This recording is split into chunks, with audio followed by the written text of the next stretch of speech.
Queridos amigos, sejam bem-vindos ao canal Vida Espírita. Meu nome é Cristina Brito, este é o programa Projeto 15 Minutos, o Céu e o Inferno, e aqui diariamente nós estudamos por mais ou menos 15 minutos o quarto livro da codificação espírita realizada por Allan Kardec, O Céu e o Inferno. Já estamos na segunda e última parte deste livro que trata apenas dos exemplos. Estamos no capítulo 1, que fala da passagem, da morte, da desencarnação. E aqui vimos ontem os itens 1 e 2, Kardec falou sobre a ciência e sobre a religião, que a ciência trata das coisas que vão até o limiar da morte, e a religião trata das coisas do espírito, não é? Da nossa ligação com Deus, com o nosso destino após esta vida, e então, da morte para lá seria, não é? Mas que nenhuma nem outra tem condições de falar mais sobre isto que está lá. E aí ele entra no Espiritismo, não é? O Espiritismo é o traço de união entre a ciência e a religião. Só o Espiritismo pode dizer como se opera essa transição. Quando estamos aqui, desencarnamos e já estamos lá. Então, esse foi ainda no final do item 2. Vamos agora ao item 3. Diz Kardec: a matéria inerte é insensível, ou seja, depois que o corpo foi abandonado pelo espírito, não há mais ali nenhum tipo de reação a qualquer estímulo. Por quê? Porque não é mais a expressão daquele corpo. O corpo não é mais a expressão daquele espírito. Então, a matéria inerte é insensível e isso é um fato positivo, ou seja, inquestionável. Só a alma experimenta as sensações do prazer e da dor. Durante a vida, toda a desagregação da matéria repercute na alma. Então, quer dizer, na verdade, o corpo sente porque a alma sente. Ele apenas expressa. Que da alma, recebe uma impressão mais ou menos dolorosa. Então, o corpo recebe da alma uma impressão mais ou menos dolorosa.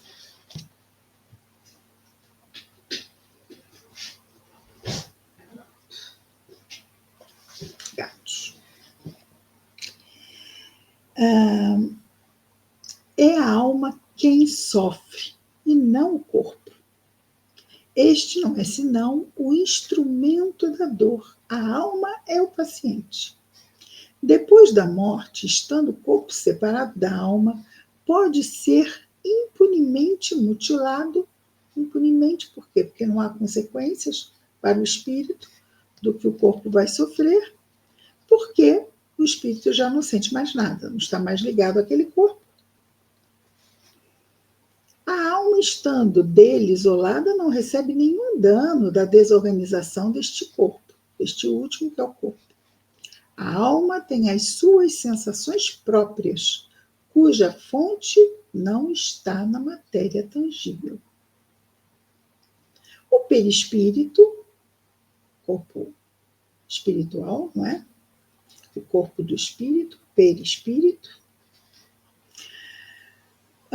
O perispírito é o envoltório fluídico da alma, da qual não está separado nem antes nem depois da morte. Então, nós estamos com o nosso corpo espiritual no mundo espiritual e quando reencarnamos, estamos com o nosso corpo espiritual também aqui, junto a este corpo físico.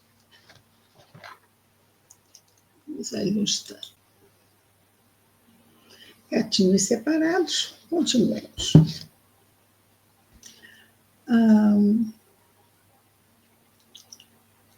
Muito bem. O perispírito é o envoltório fluídico da alma, da qual não está separado nem antes nem depois da morte, com a qual não faz, por assim dizer, senão um, porque um não se pode conceber sem o outro. Então, o espírito e o perispírito estão sempre juntinhos. um não se concebe sem o outro, embora um seja um, o outro seja outro. Um seja o princípio inteligente, venha do princípio inteligente, e o outro do princípio material. Então, vem de dois princípios diferentes. Mas, uma vez unidos, não se separam mais. Então, é por isso que Kardec nos diz que um não se pode conceber sem o outro. Durante a vida, o fluido perispiritual penetra o corpo em todas as suas partes e serve de veículo às sensações físicas da alma. Então, há vamos dizer, esse trânsito de estímulos entre o cérebro físico e o corpo espiritual, e as sensações do mundo físico. E ali, o corpo espiritual servindo de veículo, não é? De ponte, melhor dizendo, ponte. É também por esse intermédio, pelo perispírito, que a alma atua sobre o corpo e dirige-lhe os movimentos. Então, isto aqui é corpo. Nós não vemos o corpo espiritual. Nós não vemos o espírito, que não vemos nem quando estamos no mundo espiritual. Não vemos o espírito. Vemos a sua expressão no corpo espiritual. Mas é o espírito que atua sobre o corpo espiritual, lembrando, atuam como se fossem apenas um, e então atua sobre o corpo físico. Item 4.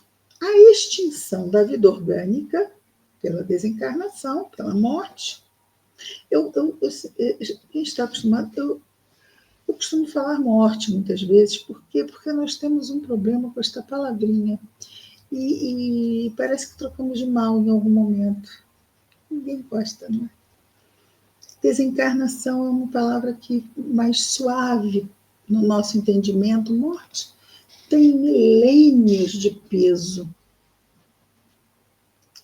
Mas geralmente outras pessoas podem não entender, não é? É morte, não é? Todo mundo entende. Todo mundo entende. E é a mesma coisa, não é? Bom, item 4. A extinção da vida orgânica provoca a separação da alma e do corpo, pela ruptura do laço fluídico que os une, é o fluido vital. Né? Esse laço fluídico está no fluido vital, que só encarnado tem, que é aquela colinha energética, né? Aquela colinha que liga ali o corpo físico com o corpo espiritual. Né? O fluido espiritual encharca ali o corpo físico. E é através disso que vem a vitalidade. A vitalidade vem do fluido vital. Não é? E aí, sem falar aqui, que ele não fala aqui, não vale a pena que falemos, mas ainda temos o duplo etérico, não é? Que é aquela malha de energia que, vamos dizer assim, que é essa ponte de vitalidade entre os dois corpos que une, e tanto o corpo, o duplo etérico, não é? Quanto esse fluido que está ali naquele duplo e na união desses dois corpos, que vai perdendo a sua força com o tempo, já que nós reencarnamos com um quantum de energia, né? Uma quantidade de energia para o período previsto para a nossa encarnação. Então, se temos uma previsão de uma encarnação de 80 anos, nós vamos receber mais fluido vital do que alguém que veio para 5 ou 6 anos. Dá para entender, não é? Fato é que quando vai se aproximando da desencarnação, quando a morte é natural, não é? Quando as forças vitais vão caindo, vai havendo uma desvitalização. Voltando. Então, a extinção da vida orgânica provoca a separação da alma e do corpo pela ruptura do laço fluídico que une a alma e o corpo. Mas essa separação jamais é brusca, vamos dizer isso. O fluido perispiritual se separa pouco a pouco de todos os órgãos, de maneira que a separação não é completa e absoluta, senão quando não reste mais um único átomo do perispírito unido a uma molécula do corpo físico. A sensação dolorosa que a alma sente nesse momento da desencarnação, quando se dá essa separação, está em razão da soma dos pontos de contato que existem entre o corpo físico e o corpo espiritual, entre o corpo e o perispírito, e da maior ou menor dificuldade e lentidão que apresente a separação. Claro que se for uma morte assim, de uma doença que vai consumindo, é uma coisa bem mais dolorosa, não é? Do que simplesmente uma similitude onde a pessoa deita e não acorda mais. Não é preciso, pois, dissimular-se que, segundo as circunstâncias, a morte pode ser mais ou menos penosa. Sabemos disso, não é? São estas diferentes circunstâncias que iremos examinar. Muito bem. Item 5. Coloquemos primeiro, diz Kardec, como princípio, os quatro casos seguintes que podem ser considerados as situações extremas, entre as quais há uma multidão de variações, de nuances. Primeiro, vamos ver aqui o primeiro caso. Se no momento da extinção da vida orgânica, o desligamento do perispírito estivesse completamente operado, a alma não sentiria absolutamente nada. Se no momento da extinção da vida orgânica, se no momento da morte, o desligamento do perispírito estivesse completamente operado, fosse assim, pronto, de uma vez só, a alma então não sentiria absolutamente nada. Segundo, se no momento da morte a coesão dos dois elementos, ou seja, o perispírito e o corpo físico, estão ali muito unidos, com toda a sua força, produz-se uma espécie de dilaceramento dessas energias. Por exemplo, mesmo que a pessoa venha para viver até certa idade, ela está, vamos dizer, 40 anos. 40 anos, uma pessoa no auge do seu vigor. Está ali com aquela energia que logo depois iria se dissipar, mas ela está ali, aquele quanto para 40 anos. Então, nesse momento, no auge da sua energia, acontece uma desencarnação coletiva. E aquela pessoa de 40 anos está num avião que cai, ou num acidente automobilístico de grandes proporções, num desabamento, o que seja. O que acontece? Está com toda a sua força aí, no auge do seu vigor físico e vital, né? Cheio de vitalidade.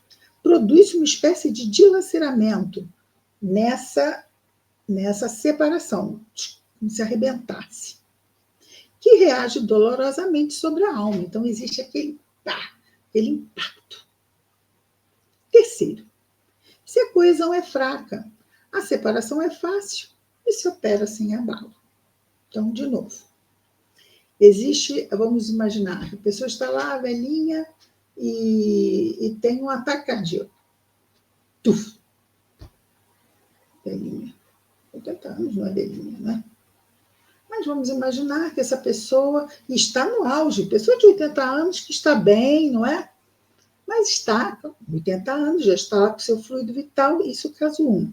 E aí tem lá um ataque cardíaco e é cortado, mas já está com aquele fluido já mais fraco. Mas aqui no terceiro, a coesão está fraca, a pessoa já está mesmo naquele estado avançado de idade, muito fraquinho. E aí o que acontece? Quando vem, é quase que desligar um lacinho assim, desatar um lacinho. Tranquilo. Quarto, se depois da cessação completa da vida orgânica existem ainda numerosos pontos de contato entre o corpo e o perispírito, enrolei minha língua, vou voltar. Quarto, se depois da cessação completa da vida orgânica, existem ainda numerosos pontos de contato entre o corpo e o perispírito, entre o corpo material e o corpo espiritual, a alma poderá sentir os efeitos da decomposição do corpo até que o laço esteja inteiramente rompido. Ah, mas fica fácil entender que caso é este. É o caso dos suicidas, não é?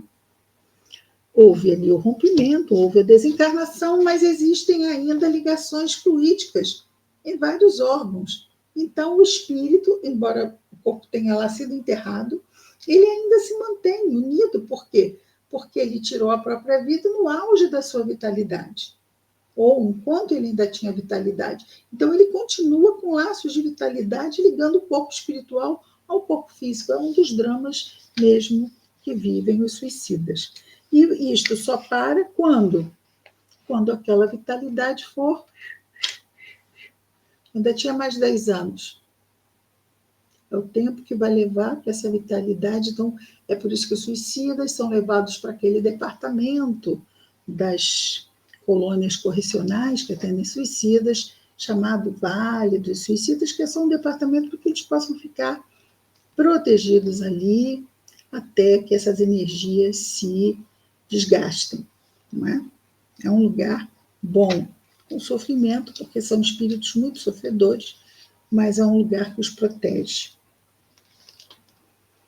E terminando o item 5, disso resulta que o sofrimento que acompanha a morte está subordinado à força de aderência que une o corpo e o perispírito, que tudo que pode ajudar na diminuição dessa força, né, que une os dois corpos, e na rapidez do desligamento, torna a passagem menos penosa.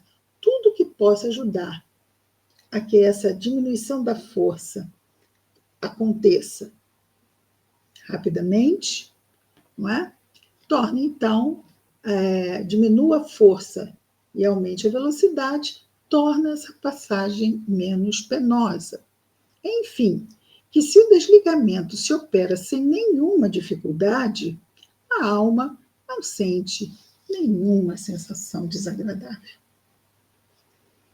É isso que queremos para nós, não é? Mas, de qualquer forma, não sendo suicídio, que é algo que se estende, mesmo quando há um tranco, é um tranco, não demora a passar, né? Esse processo, sendo no momento que deveria ser, é o que vimos ali, depende do tipo de desencarnação, e aí vamos ver as necessidades